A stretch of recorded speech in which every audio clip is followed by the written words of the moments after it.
मेरे साथ आज इस पत्रकार वार्ता में एनएचयूआई के प्रदेश अध्यक्ष सूरज सिंह यादव जी, हमारे साथ एनएचयूआई के राष्ट्रीय संयोजक बिहार के सह प्रभारी मृत्युंजय जी, हमारे साथ राष्ट्रीय संयोजक खालिद जमशेद जी, हमारे बगल में हमारी बहन और प्रदेश उपाध्यक्ष जी हैं भागवती जी हैं, और पटना विश्वविद्यालय के छात्र नेता मनोरंजन राजा जी भी हैं।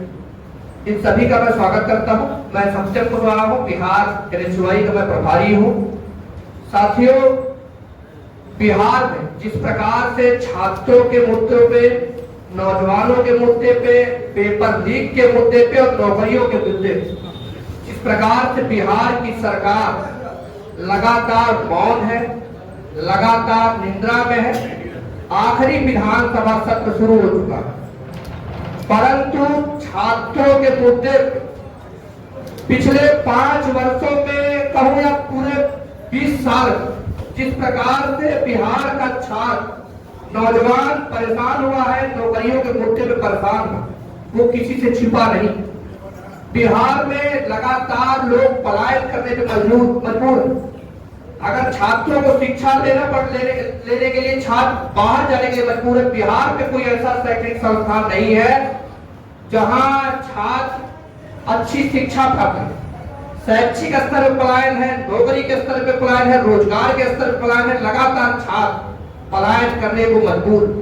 बिहार में हमारी मांग थी कि पटना विश्वविद्यालय को उसको केंद्रीय विश्वविद्यालय का दर्जा मिले, पर आज तक न केंद्र की मोदी सरकार न प्रदेश की नीतीश सरकार कोई प्रयास कर रही है कि पटना विश्वविद्यालय को केंद्रीय विश्वविद्यालय का दर्जा मिले। अब चुनाव आ गए हैं, हो सकता है मोदी जी फिर घोषणा करें कि हम पटना विश्वविद्यालय को केंद्रीय विश्वविद्यालय बनाएंगे, परंतु मुझे नहीं लगता कि सरकार की मंशा, ना मुख्यमंत्री जी की मंशा है, ना प्रधानमंत्री की मंशा है कि पटना विश्वविद्यालय को केंद्रीय विश्वविद्यालय का दर्जा दिलाए। आप लोग देखोगे अभी बीपीएससी का पेपर लीक पिछले साल हुआ, जिस प्रकार से छात्रों पर लाठियां बरसाई गई, छात्रों का उत्पीड़न किया गया, छात्रों को मारा गया, मुकदमे दर्ज किए गए। उनकी लड़ाई सिर्फ ये थी कि पेपर लीक बिहार में नहीं होना चाहिए। बिहार का जो छात्र नौजवान दिन रात मेहनत करके पढ़ता है, उसे नौकरी मिले, उसे रोजगार मिले, वो उसका भविष्य पेपर लीक की भेंट न चढ़े। परंतु ये जो सरकार वो लगातार जो पेपर लीक के खिलाफ बात करता है, जो छात्र नौजवानों के खिलाफ आवाज उठाता है, उसे लाठियां मारने का काम करता है। आप देखे होंगे कि लगातार कई पेपरों में पेपर लीक की घटनाएं सामने आती। बिहार में पिछले साल नीट की परीक्षा में पटना से पेपर लीक होता। पटना को, बिहार को पेपर लीक का सेंटर बनाया जा रहा है। अभी कुछ दिन में कई पेपरों को रिजल्ट पेपर होने और कई पेपरों को रिजल्ट आने वाले। हम सशंकित, हम परेशान हैं, हम भय में कहीं आने वाले समय में भी पेपरों का पर्चा लीक ना हो जाए। सरकार नौकरी किसे देगी? बिहार के नौजवान को नौकरी देगी कि कहीं और का नौजवान नौकरी पाएगा? इस बात को भी लिए संकेत बिहार का नौजवान, बिहार के छात्रों के मुद्दों पे बात करने के लिए एनएचयूआई ने 5 बदलाव के लिए हमने प्रदेश में कैंपेन चलाया। राहुल गांधी जी लगातार बिहार के छात्रों के मुद्दे पे सरकार को चिट्ठी भी लिखे। आपको बताऊं कि ये जो हमारा पत्र, इस पत्र में पीछे देखिए राहुल गांधी जी का एक पत्र भी, तो हमारे नेता राहुल गांधी जी का यह आदेश है कि छात्रों के मुद्दे पे, नौजवानों के मुद्दे पे, छात्रावासों के मुद्दे पे आप लोग आवाज उठाने का काम करें। 5 जो मुद्दे हैं उन पे हमारे एनएचयूआई के प्रदेश अध्यक्ष सूरज यादव जी बात रखेंगे। उन मुद्दों पे आपको विस्तार से बताएंगे कि कौन से 5 मुद्दे हैं जिन पे आगामी 24 तारीख को एनएचयूआई बिहार, पूरे बिहार विधानसभा को घेरने जा रही है, घेराव करने जा रही है, जंगी प्रदर्शन करने जा रही है। क्योंकि अब बिहार का छात्र नौजवान तक परेशान हो चुका है, पीड़ित हो चुका है। अब वो सरकार से जवाब मांगने के 24 तारीख को तैयार है और भयानक तरीके से बिहार विधानसभा का घेराव करने जा रहा है। सूरज यादव जी अपनी बात रखेंगे, उस बात पत्रकार वार्ता को आगे बढ़ाएंगे। सूरज यादव। आज इस घटना में उपस्थित हमारे सारे पत्रकार भाई और बहन का बहुत बहुत धन्यवाद। आज हम लोग आप लोगों को इसलिए आमंत्रित किए थे और आज हम लोग इसलिए उपस्थित हुए हैं कि बिहार में छात्रों की सबसे बड़ी समस्या आपको पता है पेपर लीक, बेरोजगारी। और जैसे आज से 2 महीना पहले हमारे नेता आदरणीय राहुल गांधी जी बिहार आए थे, तो उनका आने का मकसद ये था कि बिहार में जिस तरीके से आपको पता है कि हजारों हजार की संख्या में छात्रावास है दलित पिछड़ों की, एसटी एसटी की, वहां सरकार हर सुविधा दे रही है, लेकिन सरकार दे रही है लेकिन उनके पास पहुंच नहीं रही। इसके लिए राहुल गांधी जी आए थे। वो चाहते थे कि अंबेडकर हॉस्टल में हम जाएं।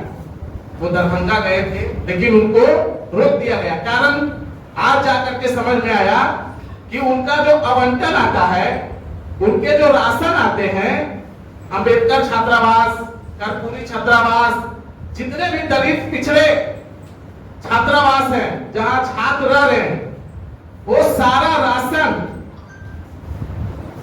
मिली भगत से, सरकार की मिली भगत से, प्रशासन की मिली भगत से, वो हॉस्टल में, वो छात्रावास में उनका राशन नहीं पहुंच रहा है। मैं खुद से लगभग 15 से 20 हॉस्टल गया, अंबेडकर छात्रावास गया, कर्पूरी छात्रावास गया। ईमानदारी से मैं बता रहा हूं, हमारे पास लगभग अभी 500 बच्चे का नंबर है।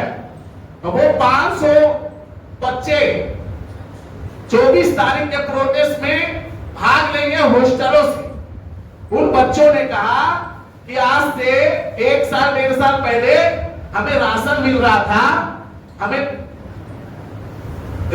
छात्रावास में रहने के लिए पैसे मिल रहे थे, हर तरह का सुविधा मिल रहा था, लेकिन धीरे धीरे खत्म कर दिया गया।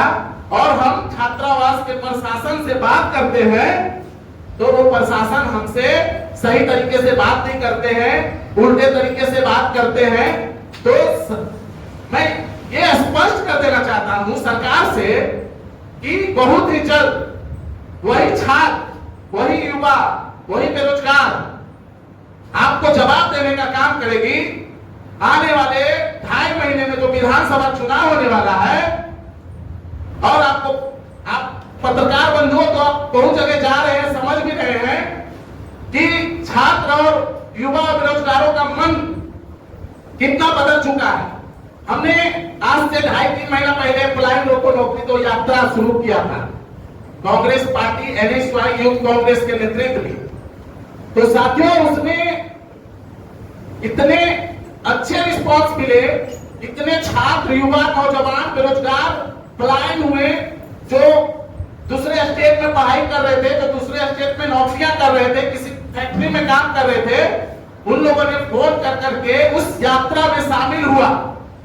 और हमारे यात्रा में साथ चले, लगभग हम लोग 20 जिला पैदल चले थे, लगभग 500 से 600 किलोमीटर हम लोग पैदल चले थे।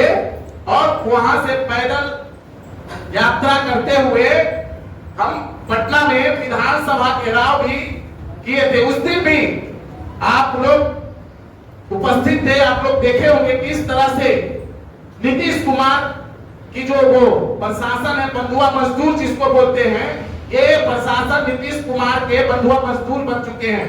उनके इशारे पे ही काम करते हैं, उनके इशारे पे ही लाठीचार्ज करते हैं, वाटर कैनन चलाते हैं।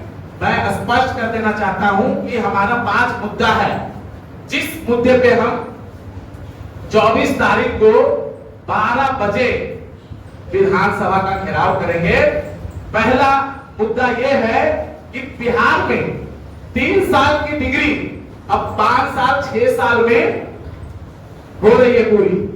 किसी बच्चे का एडमिशन अगर मगध यूनिवर्सिटी में हो जाए बीए में, तो आप जान लो वो 3 साल का डिग्री अब 6 साल में आ रहा है। उसका भी कारण है, ये सरकार इतनी निकम्मी, इतनी स्वार्थी है ये सरकार सिर्फ अपने मंत्री, अपने विधायक, अपने बेटे, अपनी बेटी सबको सेव करना चाहती है, सबको अच्छा जगह पहुंचाना चाहती है, लेकिन जिससे उन्होंने वोट दिया, जिससे उन्होंने वादा किया, उनको वो कुछ देना नहीं चाहते। इसलिए 5 साल 6 साल डिग्री में लगाते हैं, ना जल्दी डिग्री पूरा होगा, ना हम जल्दी वैकेंसी देंगे, ना जल्दी उनका पढ़ाई का सेशन खत्म होगा, ना जो हम वादा किए हैं कि 1 करोड़ नौकरी देंगे, 10,000 नौकरी देंगे, 20,000 नौकरी देंगे, साल में 1 लाख नौकरी देंगे, वो हम देंगे ही नहीं जब डिग्री पूरा ही नहीं होगी। इसके लिए भी 24 तारीख को हम विधानसभा घेराव कर रहे हैं। दूसरा मुद्दा यह है कि इंटर पास करने के बाद नीतीश कुमार जी ने छात्रों से वादा किया था कि आपको हम पढ़ाई करने के लिए 1.5 लाख रुपया देंगे, और वो सदन में चिल्ला करके ये कहे थे कि मैं बीए की पढ़ाई करने के लिए छात्र छात्राओं को 1.5 लाख दूंगा और वो वापस नहीं लूंगा। अगर आपको वापस देना होगा तो आप 1,000, 2,000, 3,000, 5,000 करके देना या मत देना। अगर सरकारी नौकरी भी आपकी लग जाती है तब भी आप उसी तरीके से देना, 1,000, 500, 200 नहीं देना होगा, मत देना। ये हमारे पास वीडियो भी है और आप लोग भी सुने होंगे। वो छात्रों को ठगने का काम किया उन्होंने। स्टूडेंट क्रेडिट कार्ड के नाम पर 1.5 लाख रुपया इंटर पास हुए छात्र छात्राओं को दिया और आज वो वापस मांग रहे हैं। और वही छात्र छात्राएं जो गरीब मजदूर लाचार बाप के बेटा बेटी हैं, जिनके बाबूजी का इनकम रोज का 300 रुपया है, जो मजदूरी करते हैं, ईंट ढोते हैं, आप ही बताएं वो 1.5 लाख रुपया वापस कहां से देंगे? और ये कहां का न्याय है? आप वोट के चक्कर में आप 1.5 लाख देते हैं, 50-50 हजार करके 3 बार में, और फिर जैसे ही वो बीए की डिग्री पूरी होती है आप ऑनलाइन मेल कर देते हैं उनके मेल पे कि मुझे वो पैसा वापस चाहिए। ये दूसरा मुद्दा है। और लाचार होकर के छात्र छात्राएं आत्महत्या कर रहे हैं, मजबूर हो रहे हैं। तो जिस तरीके से नीतीश जी ने वादा किया था वोट लेने के लिए, वो उस पर खरा नहीं उतरे। तीसरा मुद्दा है छात्रावासों का, जो मैं आपको बता चुका हूं। पूरे बिहार में छात्रावास के लिए अलग से आवंटन की जाती है लाखों करोड़ों रुपया, और उन छात्र छात्राओं को देना होता है राशन से लेकर के भत्ता तक, लेकिन वो भी सरकार के पास से आते आते छात्र के पास नहीं पहुंच रहे।